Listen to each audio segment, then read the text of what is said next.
नमस्कार दोस्तों, आप लोगों का एक बार फिर से स्वागत है हमारे यूट्यूब चैनल MSH क्लासेस पर।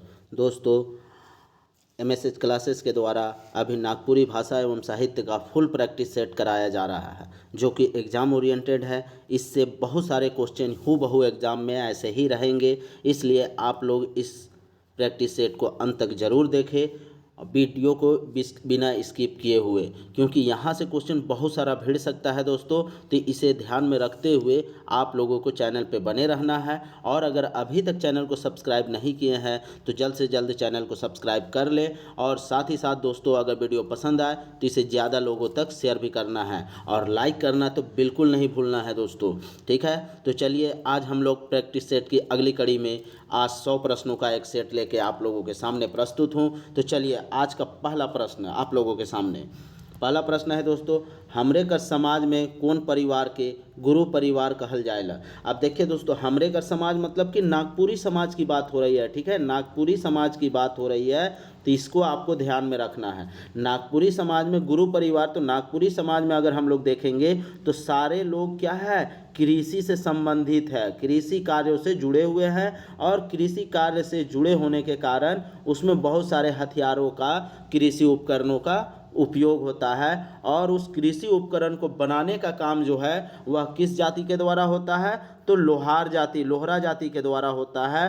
तो इसलिए यहाँ पे गुरु परिवार तो किस परिवार को माना गया है, तो लोहार परिवार को माना गया है। लेकिन अगर हिंदू संस्कृति के अनुसार अगर देखेंगे तो यहाँ पे अगर किसको गुरु परिवार माना जाता है तो यहाँ पे ब्राह्मण परिवार होगा दोस्तों, ठीक है। ब्राह्मण परिवार को माना जाएगा। लेकिन यहाँ पे नागपुरी समाज, क्योंकि हम लोग नागपुरी भाषा पढ़ रहे हैं तो नागपुरी से संबंधित है, तो इसलिए इस यहाँ लोहरा परिवार होगा, ठीक है। आंसर क्या होगा, लोहरा परिवार होगा।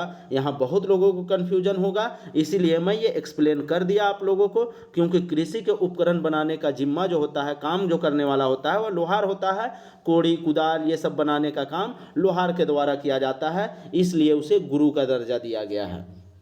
चलिए नेक्स्ट देखते हैं दूसरा प्रश्न। बनकेवरा भाग 1 में प्रकाशित बिसाही शीर्षक रचना कौन साहित्यिक विद्या में लिखल है। अब हम लोग बिसाही क्या जानते हैं, तो बिसाही किस विद्या में लिखा हुआ है, तो दोस्तों यह एक कहानी है, ठीक है, कहानी है। अब बिसाही का लेखक कौन है ये आप लोग कमेंट में बताइएगा। चलिए नेक्स्ट देखते हैं, थर्ड नंबर। बनकेवरा भाग 1 में छपल कौन रचना अनुसार बाप अपन बेटा के डॉक्टरी पढ़वाए कर बात करे ना। अब यहाँ पे यह कल भी आया था, कल के प्रैक्टिस सेट में भी आया था, इसलिए आप लोग को याद होगा।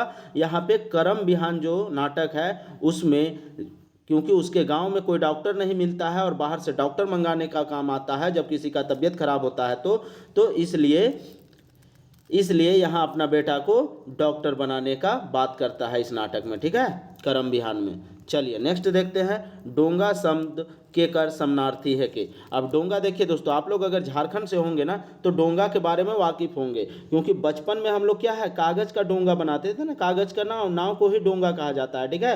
तो कागज का नाव, तो इसका समानार्थी क्या होगा, नौका होगा, नाव, नौका को ही नाव कहेंगे, ठीक है। चलिए नेक्स्ट देखते हैं 5 नंबर। चुन्नी राम दुबे कर कौन उपनाम नागपुरी काव्य जगत में सबसे बगरा लोकप्रिय होला। चुन्नी राम दुबे उपनाम से काव्य लिखते हैं, कहानी वगैरह लिखते हैं, तो किस उपनाम से लिखते हैं दोस्तों, कंचन उपनाम से लिखते हैं, ठीक है। कंचन याद रखना है, कंचन नाम से चुन्नी राम दुबे कविता या कहानी वगैरह लिखते हैं। चलिए नेक्स्ट देखते हैं 6 नंबर। देवल संवाद कौन लोक कथा से लेवल जा है, किससे लिया गया है यह संवाद, यह पूछा गया है। ए माय रावरे ना डराव, हमरे के राकस के देखे देव, आप कोनो हो हमरे हिया से कहो और नी जाब। अब यहाँ देखिए कौन कहता है, यह कहाँ से लिया गया है पूछा है ना, तो कहाँ से लिया गया है दोस्तों, तो नावा चांद और गोपी चांद कहानी से लिया गया है। और किसके द्वारा यह बात कही जाती है, तो बड़ा लड़का जो होता है नावा चांद, उसके द्वारा यह बात कही जाती है, ठीक है। चलिए नेक्स्ट हम लोग देखते हैं 7 नंबर। कौन नागपुरी लोक कथा में खोर कर डहर में जड़ी बूटी मन के गाड़ल जाएला। दोस्तों राकस जब आने लगता है तो नावा चांद और गोपी चांद, खोर का अर्थ क्या होता है, मुख्य रास्ता, मुख्य जहाँ पे डेरा होता है लोगों का उसी को खोर कहा जाता है, ठीक है। तो यहाँ पे ही क्या करता है, अपना जड़ी बूटी को उस डहर में, उस रास्ते पे गाड़ देता है। तो यह नावा चांद और गोपी चांद कहानी से है, ठीक है, याद होगा आप लोगों को। चलिए नेक्स्ट देखते हैं 8 नंबर। एक एक कहानी रटा जाएगा दोस्तों, इतना बार रिपीट होगा कि रटा जाएगा और इससे बाहर प्रश्न नहीं आएगा। नावा चांद और गोपी चांद लोक कथा में, नावा चांद और गोपी चांद लोक कथा में के ई बात के कहेला कि लगे भैया आपन खाड़ा फेरी घर मुँह आपन के धरत हो। ठीक है, अब यहाँ पे किसके द्वारा कि अपना जो भी खाड़ा फेरी जो है अर्थात जो अपना मोटरी वगैरह है उसको अब क्या करना है, रख देना है और यहीं पे क्या रख के और अपना बैठ जाना है इसी पीढ़े पे। तो ऐसा किसके द्वारा कहा जाता है। अब यहाँ पे भैया आया है तो ये मत कहना सोचिएगा कि छोटा भाई बोला होगा। दोस्तों यही चीज़ आपको फंसाने के लिए दे सकता है और एग्जाम में आप कंफ्यूज भी हो जाइएगा अगर ज़्यादा दिमाग लगाइएगा। तो यह बात बड़े भाई के द्वारा कही जाती है। ठीक है, बड़े भाई के द्वारा कही जाती है छोटे भाई को, अर्थात नावा चांद के द्वारा यह बात गोपी चांद को कहा जाता है। चलिए नेक्स्ट देखते हैं। पहिला कर व्यवहार काले करल जाएला। पहिला, अभी भी आप लोग गांव देहात से होंगे तो पहिला का मतलब जानते होंगे। पहिला का मतलब पहिला किसके लिए व्यवहार होता है, तो नापने के लिए होता है दोस्तों। चावल धान वगैरह पहिला में अभी भी नपाता है। ठीक है, किलो वगैरह में नहीं नपाता है, पहिला में ही नपाता है। चलिए नेक्स्ट देखते हैं 10 नंबर। नागपुरी फाग शतक नामक काव्य रचना कर प्रकाशन कहाँ से होला है। अब नागपुरी फाग शतक किसके द्वारा लिखी गई है दोस्तों, तो हम लोग क्या घासीराम जानते हैं। ठीक है, लेकिन अब पूछा गया है कि इसका प्रकाशन कहाँ से हुआ था, ये आपको बताना है। तो आपको बताइए प्रकाशन कहाँ से हुआ था। इलाहाबाद से, पटना से, बम्बई से, रांची से, तो कहाँ से हुआ था, तो यहाँ प्रकाशन जो है बम्बई से हुआ था दोस्तों। ठीक है, चलिए नेक्स्ट देखते हैं 11 नंबर। कवि चुन्नी राम दुबे कौन काल कर बड़ कवि मानल जाएला। देखिए दोस्तों इसका हम लिंक देंगे, मतलब एक पीडीएफ दे देंगे आप लोग को टेलीग्राम पे। जो भी टेलीग्राम पे जुड़े रहेंगे उसको ये पीडीएफ मिल जाएगा। आधुनिक काल और प्राचीन काल के कवियों का लिस्ट दे देंगे। ठीक है, तो आप लोग चैनल में जल्दी से जल्द जुड़ जाएं। ठीक है, आपको टेलीग्राम चैनल जो बनाया गया है उसमें भी आप लोग जुड़ जाएं। आप लोग टेलीग्राम ज्वाइन नहीं कर रहे हैं, टेलीग्राम ज्वाइन कर लीजिए, क्योंकि उसमें बहुत सारा पीडीएफ एग्जाम से पहले आप लोग को दिया जाएगा और जो कि एग्जाम ओरिएंटेड हो, और वह जो कि यूट्यूब पे नहीं कराया जाएगा वैसा चीज़ भी आप लोग को टेलीग्राम पे दिया जाएगा। इसलिए आप लोग टेलीग्राम ज्वाइन कर लीजिए। ठीक है, तो यहाँ जो चुन्नी राम है जो कि किस उपनाम से लिखते हैं, तो दोस्तों यह जो है कंचन उपनाम से कविता लिखते हैं और यह मध्यकाल के क्या है, बहुत बड़े कवि हैं। चलिए नेक्स्ट देखते हैं 12 नंबर। बनकेवरा भाग 1 अनुसार जखम कहानी में झारखंड का कौन सा शहर का वर्णन होले है। अब झारखंड का कौन सा शहर का वर्णन हुआ है दोस्तों, तो जो भौजी होती है वो अपना दतवन और पत्ता बेचने के लिए कहाँ जाती है, ट्रेन से रांची जाती है, तो रांची का वर्णन हुआ है। ठीक है, झारखंड के रांची का। चलिए नेक्स्ट देखते हैं 13 नंबर।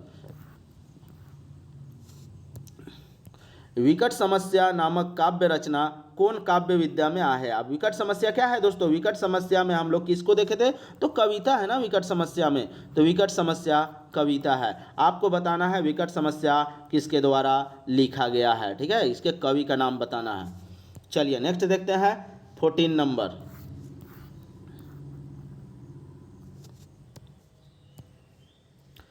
नावा चांद और गोपी चांद लोक कथा में के ई बात के कहेला बाबू मन बेसे सुतला कि नी डराला। अब यहाँ किसके द्वारा कहा जाता है दोस्तों, यह बुढ़िया का पीड़ा में जब होता है तो बुढ़िया सुबह उठ के कहती है बाबू लोग आप लोग अच्छे से सोए या डरे थे। तो यह किसके द्वारा यह बात कही गई है, तो बुढ़िया के द्वारा। ठीक है, याद रखना है आप लोगों को। चलिए अगला क्वेश्चन देखते हैं। अरखे कर नौआ बाँस कर नरहैनी का बरन कर वाक्य है के। अब देखिए अरखे कर नौआ क्या होता है दोस्तों, नौआ मतलब नाई को बोला जाता है। ठीक है, सैलून चलाने वाले को नौआ बोला जाता है। अब यहाँ पे बाँस कर नरहैनी, बाँस का वो क्या बना रहा है, छीलने वाला बना रहा है। तो यह अरखे का मतलब कि अंदाजी कभी वो काम किया नहीं है, तो यह एक प्रकार का कहावत है। ठीक है, एक प्रकार का क्या है, कहावत है। चलिए 16 नंबर देखते हैं। कौन नागपुरी लोक कथा में बुढ़िया कहेला रात भर कोनो गोल नहीं सुनालक तब तो बाघ धरा राकस नी आए रहे। ठीक है, अब यहाँ पे किस कहानी में ऐसा कहा जाता है, तो दोस्तों यहाँ नावा चांद और गोपी चांद में कहा जाता है। जब नावा चांद और गोपी चांद कि अपना जो जड़ी बूटी होता है उसे डहर में गाड़ देता है, रास्ते पे गाड़ देता है, तो इसे सूंघ के ही जो राक्षस होता है आता है, लेकिन भाग जाता है, गांव से बाहर ही में से ही वह भाग जाता है।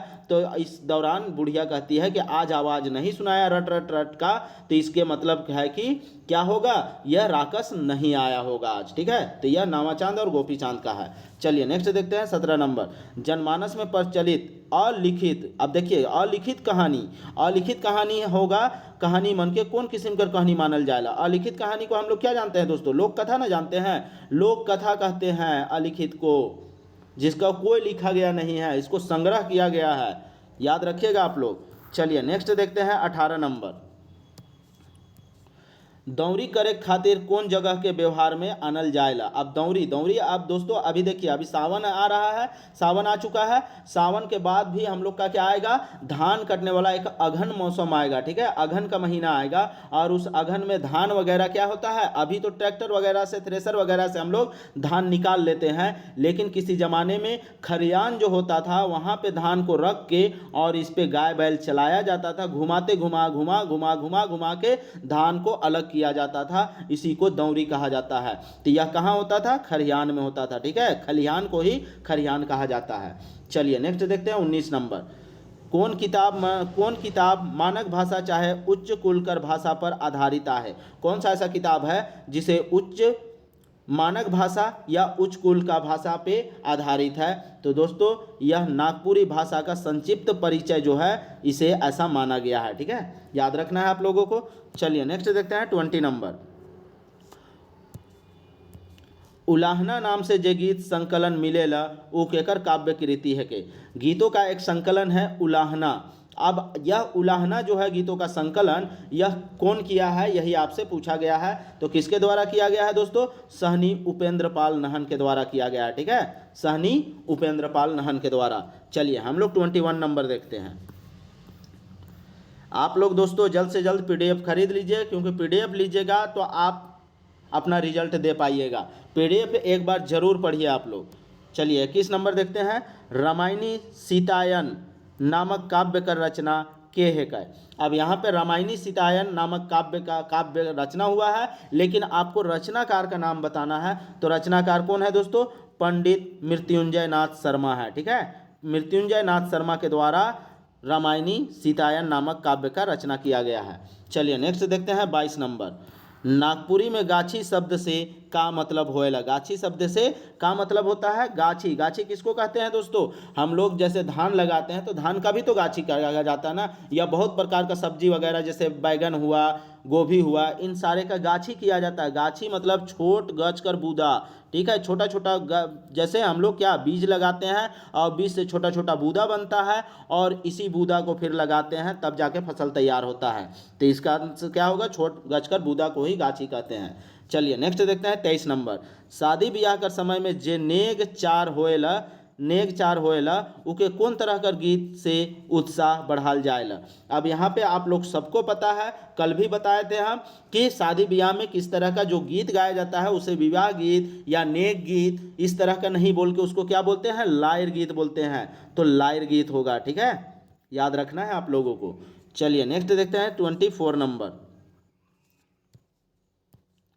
बनकेवरा भागवन में पत्र शैली में रचना कौन रचनाकार का नाम से माध्यम से सामने आया है। अब देखिए दोस्तों यहाँ पत्र शैली में तो चिट्ठी एक लिखा गया है ना दोस्तों बनकेवरा भागवन में। अब वो चिट्ठी का क्या नाम था, दीदी का नाम चिट्ठी ना, तो वो किसके द्वारा लिखी गई थी, तो सविता केसरी के द्वारा लिखी गई थी। सविता केसरी जो है वह पत्र शैली में अपना रचना की है।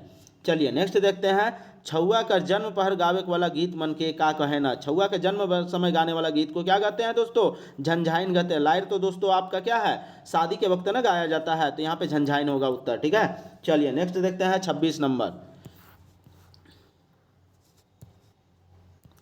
नावा चांद और गोपी चांद लोक कथा में देवल संवाद के कहेला। अब कौन कहता है यह संवाद, ये आपसे पूछा जा रहा है इस प्रश्न में। ए बाबू ई मरलहा राकस एके रात में सगर राइज घूम जाएला, जेके जेके पावेला सब के खाते जाएला, गोटा राइज कर आधा आदमी मन के खाए चुक आहे। अब यह कौन कहता है दोस्तों, जब राकस के बारे में दोनों भाई पूछता है तब यह बुढ़िया बताती है। ठीक है, तो यह किसके द्वारा कही गई है यह बात? बुढ़िया के द्वारा। किसको? इन दोनों भाइयों को। कौन दोनों भाइयों? नावा चांद और गोपी चांद को। चलिए नेक्स्ट देखते हैं 27 नंबर। मोरेक तो मोर गेलक लेकिन हमर ऊपरे ई बलाय के छोड़ लागलक। प्रस्तुत संवाद सुंदर कहानी में के कहेला। अब किसके द्वारा यह कहा जाता है दोस्तों? मरने का तो अपने तो मर गया, लेकिन मेरे ऊपर एक बला को छोड़ के चला गया। तो दोस्तों पूरन की जो पत्नी होती है, सेकेंड पत्नी अर्थात नागमतिया, उसके द्वारा यह बात कही जाती है सुंदर के लिए। चलिए नेक्स्ट देखते हैं 28 नंबर। नागपुरी भाषा कर पहला महाकाव्य के है के। अब पहला महाकाव्य कौन सा है, यही आपसे पूछा गया है। इससे संबंधित प्रश्न भी हम लोग देख चुके हैं आगे।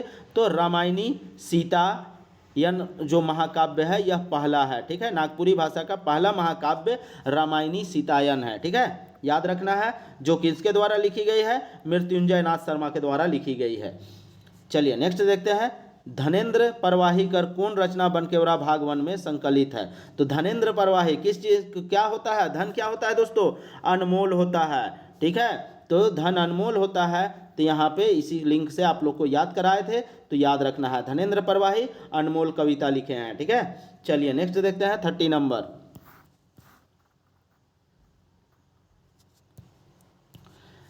हम जरूर करब काहे कि हमर मन उकर में लाग जाए है से हम उके सीखल बिनु नी मानब। देवल संवाद कौन कहानी से लेवल जाए है? अब कौन कहानी से लिया गया है दोस्तों? तो यहाँ पे ऑप्शन देखिए। बनहरनी का बेटा तो नहीं लिया गया है इससे। छोटकी बहुरिया इससे भी नहीं लिया गया है। नावा चांद गोपी चांद इससे भी नहीं लिया गया है। तो देवल में से कोनो नहीं आंसर होगा। तो किससे लिया गया है दोस्तों? तिरिया चरित्र में राजकुमार कहता है कि इस विद्या को सीखल बिना अब हम नहीं मानेंगे। चलिए नेक्स्ट देखते हैं 31 नंबर। कर्ता कारक का कै ठो प्रसर्ग प्रचलिता है या कर्ता कारक का चिन्हा को ही प्रसर्ग कह रहे हैं। ठीक है दोस्तों, तो कर्ता कारक जो है उसका क्या चिन्हा है? तो क्या चिन्हा है? कोनो चिन्हा है दोस्तों? नहीं है, तो कोनो नखे आंसर होगा।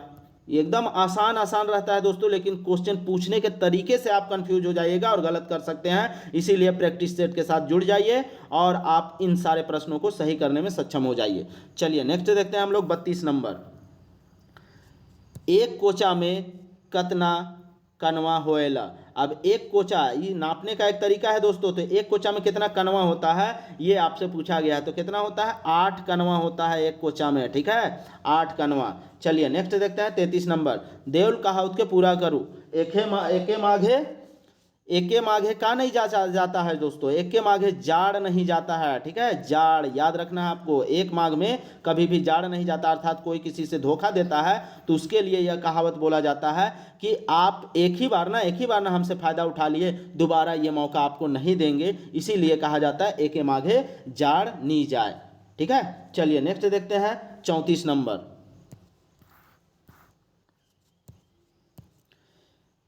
कैसे आवी बसंत और ना दिया बार केकर लोकप्रिय रचना है। अब यहाँ पे देखिए, ये अगर देखा जाए तो ये पूरी तरह से सिलेबस के अकॉर्डिंग नहीं है, लेकिन इस तरह के भी क्वेश्चन पूछा जा सकता है रचना और रचनाकार से, क्योंकि इससे पहले जो एग्जाम हुआ था इसमें 2-4 प्रश्न ऐसा था। तो इससे हम लोग अंदाजा लगा सकते हैं कि इस तरह के भी प्रश्न एक आध रह सकते हैं। तो यह किसके द्वारा लिखी गई है, किसका रचना है? तो गिरधारी राम गंजू का है दोस्तों, जिसे पद्मश्री अवार्ड से सम्मानित किया गया है। ठीक है, चलिए नेक्स्ट देखते हैं 35 नंबर। बनकेवरा कर कौन कहानी में कहानीकार पढ़वैया बेटी के 10वां कर स्टेट टॉपर होए दिखाए हैं। देख आप बताइए यह कहाँ है? तो नीम तीता में संध्या के बारे में बात हो रही है। ठीक है, चलिए नेक्स्ट देखते हैं 36 नंबर।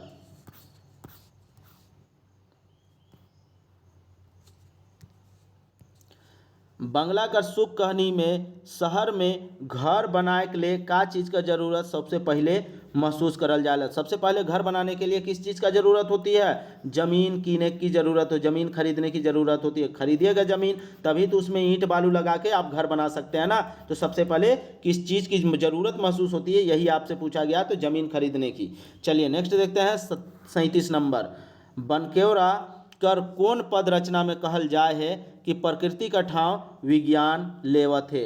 ठीक है, किस कहानी में किस में कहा गया है दोस्तों? तो बत्था कविता में कहा गया है। ठीक है, बत्था में जब पेड़ पौधे कट रहे हैं तो इसी के उपरांत कहा गया है कि अभी वर्तमान में जो प्रकृति था और यह पेड़ पौधे हमें हवा देते थे, लेकिन अब इन सारे हवाओं का जगह विज्ञान ले चुका है और हम लोग के पास फैन है, कूलर है, तो ये सारे तो इसी के लिए कहा गया है। प्रकृति का ठाव कौन ले लिया? विज्ञान ले लिया है। चलिए नेक्स्ट देखते हैं 38 नंबर, मोर बात के छोड़। ठीक है, थोड़ा सा कल से थोड़ा सा इसमें बदला हुआ क्वेश्चन है, एकदम सेम क्वेश्चन नहीं है दोस्तों, पूछने का तरीका अलग है। मोर बात के छोड़ मोय एकला भी आहो और एकला नखो भी, ई बात के संवाद रूप में कौन पात्र कहेला। अब किसके द्वारा यह बात कही जाती है? तो खुदीराम के द्वारा यह बात कही जाती है। और किसको कहता है खुदीराम? तो टांडेवाल को कहता है। ठीक है, जब उसके घर चाय पीने के लिए जाता है तब वह यह बात को कहता है। चलिए नेक्स्ट देखते हैं 39 नंबर, राउरे रोज रात के भेष बदल के चोर नियर चुपचाप नगर में घूमो फिरो, प्रस्तुत कथन तिरिया चरित्र में के कहेला। तो तिरिया चरित्र में क्या कहता है दोस्तों? तो राजकुमारी कहती है राजा को, राजकुमार को, कि आप भेष बदल के हर रात निकल जाइए और पूरे गांव में देखिए क्या क्या हो रहा है और फिर हमको आके सुबह में बताइए। ठीक है, तो यह कथन किसका है? तो राजकुमारी का है। चलिए नेक्स्ट देखते हैं 40 नंबर, मेघनाथ ओहदार का कौन रचना बनकेवरा भाग 1 में छपला है? अब मेघनाथ ओहदार का एक रचना है जो बनकेवरा भाग 1 में छपा हुआ है। तो क्या है दोस्तों? जवानी जब जागेला है। ठीक है, जवानी जब जागेला, याद रखना है। जवानी जब रहता है इंसान का, जब जगता है, तभी तो वह एकदम क्या मेघनाथ ओहदार अर्थात एकदम मेघ की तरह बरसने लगता है किसी दुश्मन के ऊपर। ठीक है, ऐसे करके लिंक लगा के याद किए थे, तो इससे आपको याद करना है। चलिए 41 नंबर देखते हैं, जे समास में उत्तर चाहे बाद कर पद प्रधान हुए। कल भी हम बताए थे बाद का पद प्रधान होता है तो उसको कौन समास कहा जाता है? तो उसको हम लोग जानते हैं तत्पुरुष समास कहा जाता है। जिसका अंतिम पद प्रधान हो उसे तत्पुरुष समास कहते हैं। चलिए नेक्स्ट देखते हैं 42 नंबर, कौन काव्य में कवि छोटा नागपुर के सरग ठाव भूया बताए हैं? अब किस कविता में दोस्तों कवि जो है नागपुर को सरग ठाव भूया बताया है, अर्थात सरग मतलब स्वर्ग। ठीक है, स्वर्ग जैसा जगह बताया है नागपुर को, छोटा नागपुर को। तो किसमें? तो रिंगचिंगिया कविता में ऐसा बताया है कि रिंगचिंगिया किस कवि के द्वारा लिखी गई है? तो प्रफुल्ल कुमार राय के द्वारा लिखी गई है। चलिए नेक्स्ट देखते हैं 43 नंबर, फागु और चांदो नाम से मिलक वाला यथार्थवादी कविता कौन कवि द्वारा लिखल जाए है? यह सिलेबस से बाहर है लेकिन आप लोग जान लीजिए, तो प्रमोद कुमार राय के द्वारा लिखी गई यह क्या है? कविता है, फागु और चांदो। चलिए नेक्स्ट देखते हैं हम लोग 44 नंबर, ब्याह शादी में कौन तरह का गीत गावल जाएगा? अब ब्याह शादी में कौन तरह का गीत गाया जाता है? आप लोग को सबको पता है, लायर गीत गाया जाता है। चलिए नेक्स्ट देखते हैं 45 नंबर, प्रमोद कुमार राय नामक कवि कौन काव्य कृति लागिन जानल जाएगा? प्रमोद कुमार राय किस लागन के लिए जाना जाता है? तो हम लोग आगे भी देख चुके हैं, तो इसका बहुत सारा कहानी कविता लिखे हैं। तो आपसे पूछा गया है कि प्रमोद कुमार राय को हम लोग क्यों जानते हैं? तो क्यों जानते हैं? तो दोस्तों भीता भय ठाव लिखे हैं, इस नाम से हम लोग जानते हैं। ठीक है, बाकी और चीज़ भी लिखे हैं लेकिन यहाँ फागु और चांदो नाम से लिखे हैं तो उसके लिए भी जानते हैं, और यहाँ पे बीता भय ठाव के नाम से जान रहे हैं। चलिए नेक्स्ट देखते हैं 46 नंबर, लंका कांड नाम से जे पहला काव्य खंड मिलेला वो कौन कवि द्वारा लिखला है? अब देखिए यह भी सिलेबस से बाहर है। ठीक है, सिलेबस से 1-2 क्वेश्चन बाहर है तो इसमें घबराना नहीं है। जय गोविंद मिश्रा के द्वारा यह लिखा गया है लंका कांड। ठीक है, चलिए नेक्स्ट देखते हैं 47 नंबर, जाम डायर कहनी अनुसार पीठा रोटी बनाए के बुधनी के अपन घर बुलाएला। तो किसको बुलाता है? बुधनी की जो फ्रेंड होती है, सहिया होती है, सखी होती है, रत्नी, उसको बुलाती है। ठीक है, चलिए नेक्स्ट देखते हैं 48 नंबर,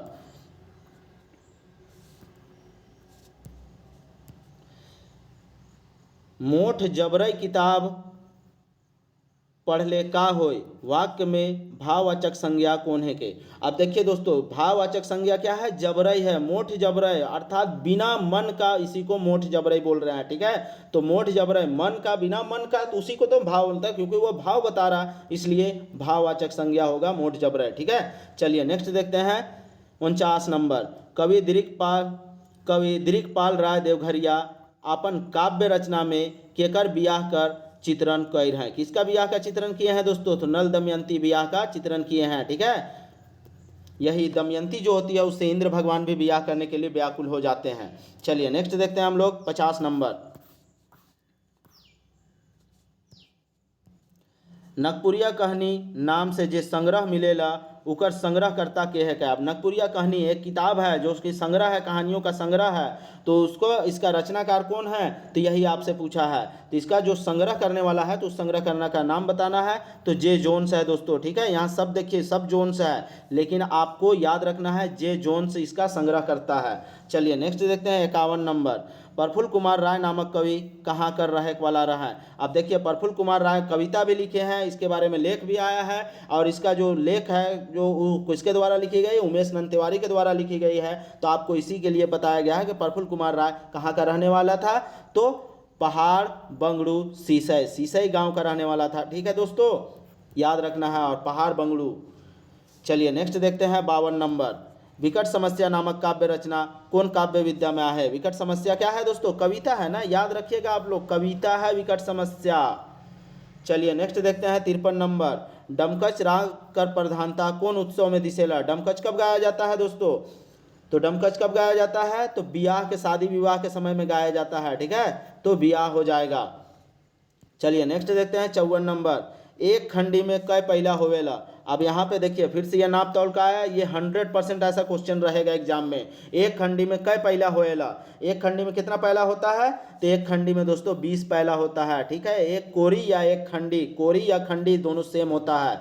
एक कोरी मतलब 20, और ऐसा है कि एक कोरी को एक खंडी भी कहा जाता है। जिस तरह से पैसों का गड्डी होता है ना दोस्तों, 10,000 का गड्डी होता है तो गड्डी का मतलब 10,000 होता है, तो इसी तरह खंडी का मतलब कोरी होता है, और कोरी का मतलब 20 होता है। ठीक है, चलिए नेक्स्ट देखते हैं 55 नंबर। इंजोत होवत बाद जमल बूंद का होवेला। इंजोत मतलब उजाला जब हो जाता है, सूरज जब निकल जाता है, तो जो घासों में बूंद जमा हो रहता है वो क्या हो जाता है, बिलाए जाएला दोस्तों, अर्थात समाप्त हो जाता है, उड़ जाता है भाप बन के। तो बिलाने का अर्थ होता है समाप्त हो जाना।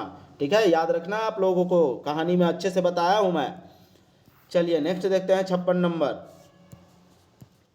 देवल कहावत के पूरा करूँ, गाय ना गरु। ठीक है, गाय ना गरु सूखे सुतय होरू। ठीक है, तो यहाँ पे गरु होगा। चलिए नेक्स्ट देखते हैं 57 नंबर। जे कहानी मन में राजकुमार और राजकुमारी सामान्य पात्र लखे संघर्ष करते दिसे न उके कौन किस्म कर कहानी मानल जाएगा। उसको कौन किस्म का कहानी मानेंगे दोस्तों, उसे लोक कहानी मानेंगे। ठीक है, लोक कहानी। चलिए 58 नंबर देखते हैं हम लोग। मृत्युंजय नाथ शर्मा नामक कवि अपन रचना में केकर गुणगान करते देखल जाए हैं। अब मृत्युंजय नाथ शर्मा किसका गुणगान कर रहे हैं दोस्तों, तो अपने राज्य का गुणगान कर रहे हैं। उनका राज्य क्या था, तो झारखंड, तो झारखंड का गुणगान करते हुए दिखे हैं। ठीक है, चलिए नेक्स्ट देखते हैं 59 नंबर। नागपुरी गीत रचना करे वाला सबसे लोकप्रिय रचनाकार के है क्या। नागपुरी गीतों का रचना करने वाला सबसे लोकप्रिय कलाकार कौन सा है, रचनाकार, तो दोस्तों घासीराम है। ठीक है, घासीराम। और घासीराम को लिखने के लिए किसके, तो चैतन्य महाप्रभु के प्रभाव से लिखने के लिए आतुर हुए थे। ठीक है, चलिए नेक्स्ट देखते हैं 60 नंबर। पारिवारिक जीवन में छुआ मन के मनोरंजन और शिक्षा देख ले कौन तरह कर कहानी कर व्यवहार करल जाएला। शिक्षा और मनोरंजन दोनों के लिए किस तरह का शिक्षा व्यवहार किया जाता है, किस कहानी का, तो यही आपको बताना है। तो दोस्तों लोक कथा का, ठीक है, लोक कहानी का ही व्यवहार किया जाता है, याद रखना है। चलिए नेक्स्ट देखते हैं 61 नंबर। मुकुंद नायक का रचना अनुसार कोयल कौन ऋतु में गावेला। कोयल सभी ऋतु में गाता है, लेकिन सबसे ज़्यादा गाने का काम वह बसंत ऋतु में करती है। ठीक है, याद रखना है। चलिए 62 नंबर देखते हैं। जे कहानी मन में राक्षस और दानव का संघर्ष देखाल जाएला इके कौन तरह कर कहानी मानल जाएला। किस तरह का कहानी माना जाता है दोस्तों, इसे लोक कहानी माना जाता है। ठीक है, लोक कहानी। चलिए 63 नंबर, यह पूरा देखिए दोस्तों लोक कथा का विशेषता आप लोगों के सामने निचोड़ के रख दिया गया है। ठीक है, यह लोक साहित्य का है। ये सब लोक साहित्य में इसी तरह से क्वेश्चन आपसे पूछा जाएगा लोक साहित्य की विशेषताओं से, और ये सब विशेषता को बता रहा है कि वह क्या होता है। इसमें राक्षस और मानव का संघर्ष का कहानी भी होता है। ठीक है, प्रेम का कहानी होता है, जो राजकुमार राजकुमारी संघर्ष करते हुए मिलते हैं, ये सब का कहानी होता है। तो ये सब लोक कहानी का अपूर्ण हिस्सा है। चलिए नेक्स्ट देखते हैं 63 नंबर, बनकेवरा भाग 1 नामक पुस्तक कौन रूप में है। देखिए दोस्तों, बहुत सारे लोगों को अभी तक भी कन्फ्यूजन है कि हम लोग को बनकेवरा में सिर्फ गद और पद पढ़ना है। तो गद और पद में दोस्तों, पद में तो हम लोग का कविता आता है, वो तो फिक्स है सबको, लेकिन गद में दोस्तों जो नाटक होता है, निबंध होता है, लेख होता है, ये सारे पद भाग गद भाग में सम्माहित होते हैं। तो इसीलिए बनकेवरा भाग 1 किस रूप में है, तो गद और पद में है दोस्तों। ठीक है, गद और पद में याद रखना है आप लोग को। चलिए नेक्स्ट देखते हैं हम लोग 64 नंबर, कवि देवेंद्रनाथ पाठक अपन रचना कौन बात के नी करे कर आह्वान करे ना, कौन सा बात को नहीं करने का आह्वान करते हैं हम लोग से कवि। तो किस बात को ना करने का, अब यहाँ पे देवेंद्रनाथ पाठक के द्वारा कौन सी कविता लिखी गई है, तो मति करु शान लिखा गया कविता है दोस्तों। ठीक है, अब मति करु शान, तो यहाँ पे शान नहीं करना है अपने धन पे, अपने भुजबल पे, आदि इत्यादि सभी पे, अपने ज्ञान पे, इन सारे पे आपको शान नहीं करने की बात कहा गया है। ठीक है, इस कविता में। चलिए नेक्स्ट देखते हैं 65 नंबर,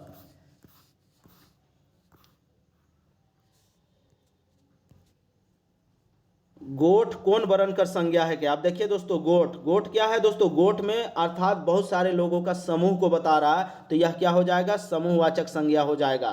ठीक है, गोठ हो गया, गुच्छा हो गया, मेला हो गया, जतरा हो गया, इस तो ये सब आपको समूहवाचक को डिनोट कर रहा है, तो यह समूहवाचक संज्ञा कहलाएगा। ठीक है, चलिए नेक्स्ट देखते हैं 66 नंबर, चाय रात से मोय देखा तो कि आधा आधा रात के बन बटले एगो हरिणी आपन सिंह में थारा राय के जगमगाते आयल जेहल कर दूरा ठीन प्रस्तुत संवाद कौन लोक कथा से लेवल जा है। अब देखिए दोस्तों, यह लोग किस लोक कथा से लिया गया है, वनहरनी का बेटा से लिया गया है। अब यह किसके द्वारा कहा जाता है यह बात, तो यह अहीर के द्वारा कहा जाता है, और अहीर किसको कहता है, तो राजा को यह बात बताता है। चलिए नेक्स्ट देखते हैं हम लोग 67 नंबर, थरिया बजाए कर साथ गीत गावे कर परंपरा कौन विशेष बात कर सूचना देवेला। आप थारी बजा के पीट पीट के, हम लोग देखे थे ना कल दोस्तों, पीट पीट के अपना बर्तन वगैरह को पीट पीट के बजाने वाला को तो किस चीज़ का सूचना देता है, तो छुआ कर जन्म कर सूचना मिलता है। ठीक है, बच्चा जन्म हुआ इसका सूचना गांव वाले को दिया जाता है। तो इसी में थारा पीट पीट के अर्थात प्लेट पीट पीट के गीत गाया जाता है। चलिए नेक्स्ट देखते हैं 68 नंबर, राजा रानी कर परंपरा से जुड़ल अलिखित कहानी। फिर से यहाँ अलिखित कहानी है और राजा रानी से जुड़ा हुआ रहेगा कहानी मन के। कौन तरह का कहानी मानल जाएगा, तो कौन तरह का कहानी माना जाएगा, लोक कथा माना जाएगा। सब लोग आप लोग को पता है, इतना आसान पूछेगा तो आप लोग पेपर का धजिया उड़ा देंगे दोस्तों। ठीक है, पेपर के खोपड़ी में छेद कर दीजिएगा। चलिए हम लोग 69 नंबर देखते हैं, झारखंड में नेता बगरा हो जाए हैं, वाक्य में नेता कौन संज्ञा है के। आप देखिए दोस्तों, झारखंड में क्या है, नेता बगरा है अर्थात बहुत ज़्यादा है। तो यहाँ पे नेता जो है वह कौन सा संज्ञा है, तो नेता एक जात को डिनोट कर रहा है, पूरा नेता जात को, चाहे वह छोटा हो बड़ा हो, ठीक है, मंत्री पद वाला हो, हारने वाला हो, जीतने वाला, सभी के बारे में हो रहा है। तो यह जात को बता रहा है, तो यह जातिवाचक संज्ञा होगा। ठीक है, चलिए नेक्स्ट देखते हैं 70 नंबर, केकर संबंध नागपुरी लोक नाटक से आहे। नागपुरी लोक नाटक कौन सा है इसमें से दोस्तों, तो रामलीला जो है यह लोक नाटक है। याद रखना, इन सब का लिस्ट दे दिया जाएगा टेलीग्राम पे, आप लोग टेलीग्राम ज्वाइन कर लीजिएगा जल्द से जल्द, और पीडीएफ एक बार लेके जरूर पढ़ लीजिएगा। 71 नंबर देखते हैं,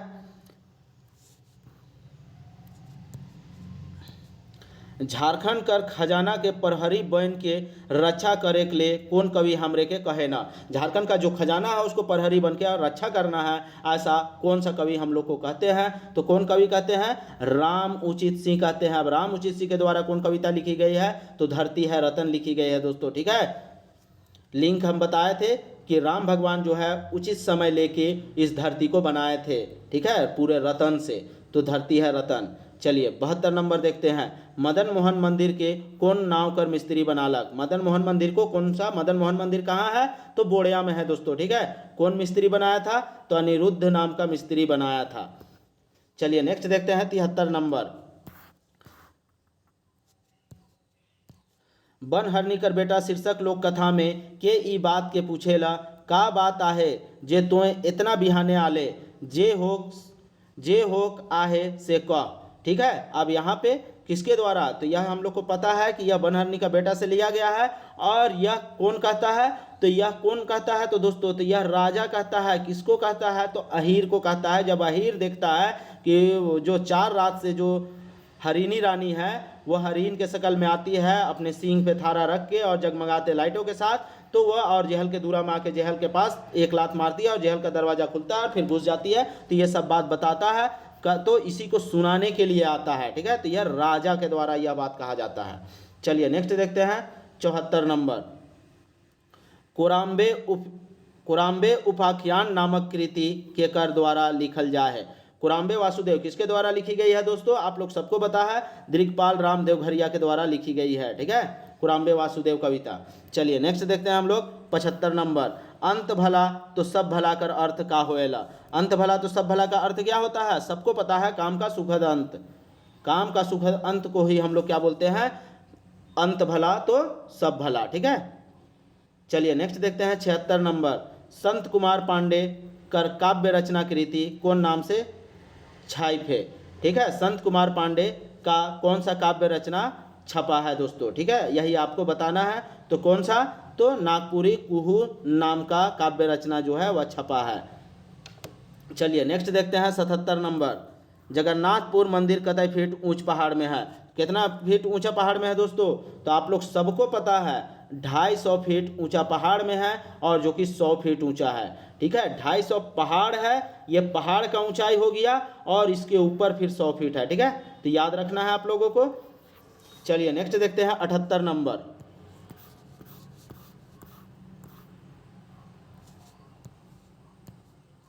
बाजा नाम से छपल काव्य रचना जे बनकेवरा भाग 1 में छई फे उ केकर द्वारा लिखल जा है? अब देखिए दोस्तों, बाजा कौन बजा देता है?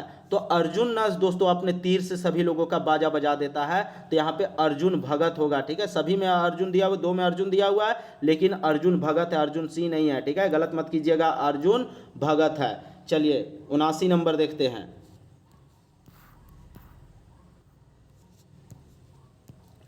हमार देश में भाषा पर देवे वाला सबसे बड़ पुरस्कार कौन होएला? भाषा का सबसे बड़ा पुरस्कार क्या होता है दोस्तों? आप लोग सबको पता है, ये जीएस का क्वेश्चन है। तो भाषा का सबसे बड़ा पुरस्कार ज्ञानपीठ पुरस्कार होता है, ठीक है। ज्ञानपीठ पुरस्कार भाषा, अगर आप अच्छे कविता लिख दीजिएगा या कोई लेख लिख दीजिएगा जो कि आउटस्टैंडिंग हो, तो आपको क्या मिलेगा? ज्ञानपीठ पुरस्कार मिलेगा। चलिए नेक्स्ट देखते हैं। ज्ञानपीठ पुरस्कार का लिस्ट आप लोग तैयार कर लीजिएगा, 21-22 का क्वेश्चन रह सकता है दोस्तों, ठीक है। चलिए नेक्स्ट हम लोग देखते हैं 80 नंबर।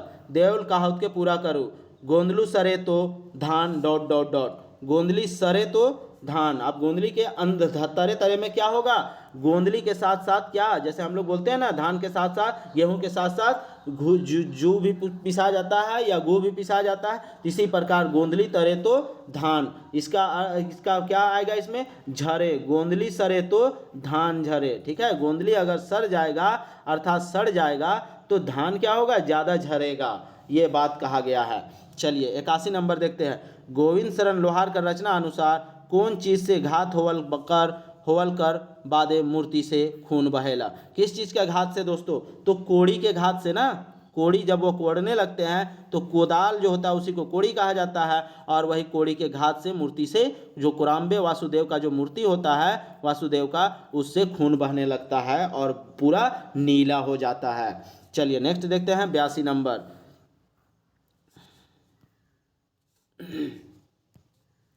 भाषा शब्द कर विकास कौन धातु से विकसित हुए है? भाषा का विकास कौन धातु से हुआ है दोस्तों? तो भास धातु से हुआ है, ठीक है, भास धातु से हुआ है, याद रखना है आप लोग को। चलिए 63 नंबर देखते हैं। जातिवाचक संज्ञा कर हेठे देल शब्द सुपट उदाहरण है के। अब यहाँ पे जातिवाचक संज्ञा इनमें से कौन है आपको बताना है। तो कौन सा है दोस्तों?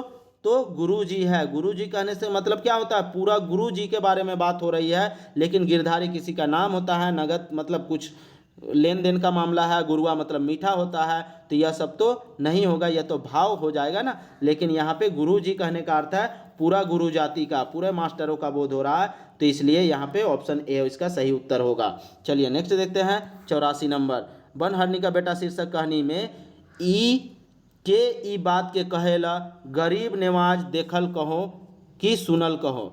अब यहाँ पे देखिए किसके द्वारा कहा जाता है? गरीब नवाज। मैं गरीब हूँ, आपको देखा हुआ बताऊँ या सुना हुआ बताऊँ? बताइए आप क्या बताएं मैं आपको। तो यह किसके द्वारा कहे? तो अहीर के द्वारा दोस्तों। जब राजा बोलता है ना कि आप क्यों आए हैं इतना सुबह सुबह, इतना बिहाने मेरे पास क्यों आए हैं, तब अहीर कहता है बताइए मैं तो गरीब हूँ, लेकिन आपको सुना हुआ बताए या देखा हुआ बताए? तब राजा के द्वारा कहा जाता है आप दोनों बताइए, सुना हुआ भी और देखा हुआ भी। ठीक है, तो आंसर इसका क्या होगा? बी होगा। चलिए नेक्स्ट देखते हैं 85 नंबर। दिया बाती। देखिए दोनों पद जब प्रधान हो दोस्तों, तो हम लोग क्या बोल देते थे? दोनों पद प्रधान हो तो उसमें हम लोग, या दोनों पद प्रधान हो या दोनों संज्ञा हो, तो उसे हम लोग द्वंद्व समास के अंतर्गत रखते हैं। चलिए नेक्स्ट देखते हैं 86 नंबर। आइज ले छोटकिए घर में रहो और रांधा बाटा करो और हमरे सौब भूति बनी करेक निकलब। ये बात कौन लोक कथा से आया है? तो किस लोक कथा से आया है दोस्तों? छोटकी बोहरिया लोक कथा से आया है, क्योंकि छोटकी बोहरिया दोस्तों भात के साथ साथ दाल भी बनाती है, साग भी बनाती है। इन सब को देख के ससुरहार खुश होता है और ससुरहार के द्वारा यह बात कही जाती है बाकी गोतनियों को। ठीक है, चलिए नेक्स्ट देखते हैं 87 नंबर। छोटकी बोहरिया कहानी में केकर समझदारी से पूरा घर सुधरे लागेला। किसके समझदारी से पूरा घर सुधरने लगता है? तो छोटकी के समझदारी से, क्योंकि वह बचा बचा के पूरे खोर वगैरह को भर देती है। ठीक है, तो इसलिए सुधरने लगता है घर का हालात। चलिए 88 नंबर देखते हैं। नागपुरी लोकगीत का संकलन करे वाला विद्वान के कौन नाम से जानल जाएला? जो भी संकलन करता है लोकगीतों का उसको क्या कहते हैं दोस्तों? उसको संग्रहकर्ता कहते हैं। ठीक है, उसको संग्रहकर्ता कहते हैं, क्योंकि लोकगीत आपको एक पीढ़ी से दूसरे पीढ़ी तक सुना सुनाया हुआ आया है, बस उसी को संग्रह करने का काम कवि के द्वारा किया जाता है, तो यहाँ पे संग्रहकर्ता कहलाएगा। चलिए नेक्स्ट देखते हैं 89 नंबर। छोटकी बोहरिया कहानी में छोटकी कर हिफाजत से का जिनिस मन जमा हो जाएला। अब देखिए छोटकी का हिफाजत अर्थात बचाने से, हिफाजत का अर्थ हुआ बचाने से, तो क्या बचाने से क्या चीज़ जमा हो जाता है? तो दो तीन बोरा धान हो जाता है। ठीक है, 4-5 कोहिया चाउर हो जाता है और खुदी भी बच जाता है। तो यहाँ पे इस तरह से इसका ऑप्शन हो जाए देवल सौभे जमा हो जाता है। ठीक है, चलिए नेक्स्ट देखते हैं 90 नंबर। सात भाई एक बहन कहानी में कौन भाई के पानी लाने के भेजल जाएला? कौन भाई पानी लाने जाता है दोस्तों? तो छोटा भाई जाता है। ठीक है, छोटा भाई को पानी लाने भेजा जाता है। अब यहाँ से और क्वेश्चन है, इसलिए आगे इसका एक्सप्लेन नहीं कर रहे हैं। चलिए 91 नंबर देखते हैं। कवि धनंजय नाथ तिवारी का रचना अनुसार जे आदमी कर्तव्य से कतरायला उके के डरुआयला। अब धनंजय नाथ क्या लिखा है दोस्तों? तो नीच कर्म लिखा है। ठीक है, नीच कर्म लिखा है। तो जो कर्तव्य से, अपने कर्तव्यों का पालन सही से नहीं करता है, वो क्या से डरता है? मौत से, अर्थात मौत से डरता है। ठीक है, मौत को ही मौत कहा गया है। चलिए नेक्स्ट देखते हैं हम लोग 92 नंबर। लोकगीत कर प्रस्तुति सबसे बगरा कहाँ होएला? लोकगीत का प्रस्तुति जो है दोस्तों सबसे बगरा कहाँ होता है? अखड़ा में, किसी खास फंक्शन के समय ही अखड़ा में जाया जाता है। लेकिन घर अंगना में दोस्तों हर चीज़ में आपको घर अंगना में लोकगीत का गाने का परंपरा है। जैसे बच्चा का जन्म हुआ तो लोग अखड़ा नहीं जाके घर में ही गाते हैं, शादी ब्याह होता है तो घर के आंगन में ही गाते हैं। ठीक है, तो इसलिए सबसे ज़्यादा प्रस्तुति घर के अंगना में होता है। ठीक है, घर अंगना में। चलिए नेक्स्ट देखते हैं 93 नंबर। कौन कवि का जन्म स्थान करकट नामक गांव मानल जाएला? कौन कवि का स्थान है, जन्म स्थान दोस्तों करकट नामक गांव? तो घासीराम का है। ठीक है, याद रखना है, घासीराम का जन्म स्थान गांव कौन सा है? करकट गांव। चलिए नेक्स्ट देखते हैं 94 नंबर। नागपुरी काव्य कर शुरुआत कर प्रेरणा केकर माध्यम से आला? काव्य का शुरुआत का प्रेरणा किसके, हम पहले ही देख चुके हैं, और यह चैतन्य महाप्रभु से हुआ था। और शुरुआत किसके द्वारा किया गया था? तो घासीराम के द्वारा किया गया था, याद रखना आपको। चलिए नेक्स्ट देखते हैं 95 नंबर। राम रघुवरे शीर्षक काव्य रचना लिखे वाला नागपुरी कवि के है क्या? अब राम रघुवरे दोस्तों, राम रघुवरे देखिए भगवान का नाम है तो इसी तरह का नाम भी आएगा। पौराणिक गौरीनंदन शर्मा के द्वारा यह लिखी गई है। ठीक है, राम रघुवरे कविता याद रखना है। चलिए नेक्स्ट देखते हैं 96 नंबर। कदम कली नाम से छापेक वाला काव्य शीर्षक का रचयिता कौन कवि है का? यहाँ देखिए दोस्तों, यह भी सिलेबस से बाहर है लेकिन आपको याद रखना है। विश्वेश्वर प्रसाद केसरी, कदम कली। ठीक है, कदम कली याद रखना है। चलिए नेक्स्ट देखते हैं 97 नंबर। कौन कवि अपन रचना में कहे ना कि जन्म देके हमरे के उके पछताएक ना पड़े? कौन कहता है दोस्तों? तो कौन कहता है? तो यहाँ पे माय के दुलार कविता में है। माय का दुलार कविता किसके द्वारा लिखी गई है? तो मनोहर महंती के द्वारा लिखी गई है माय का दुलार कविता। ठीक है, चलिए नेक्स्ट देखते हैं हम लोग 98 नंबर।